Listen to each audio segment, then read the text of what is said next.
Hello all. Welcome to Kaebox's tutorial video on how to fill out a Kaebox driver application.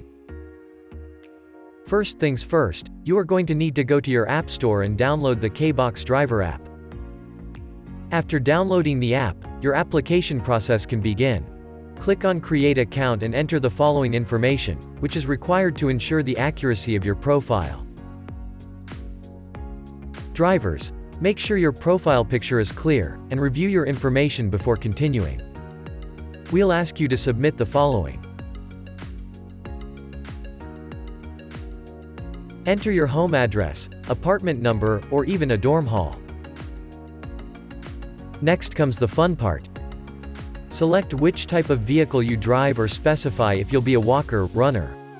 If you selected an automobile, you will be prompted to fill out the following.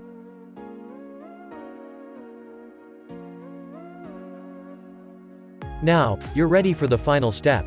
The final step of the application process is reading our driver's agreement. It's essential to go over this final document before submitting it.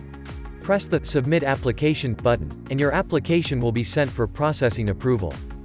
You will receive a link to fill out your information for a background check if the application is complete. If not, one of Kaebox agents will contact you for more information. You will receive a link to fill out your information for the background check. Now you wait. You will receive an email shortly letting you know once your application has passed its background check. Welcome to Kaebox.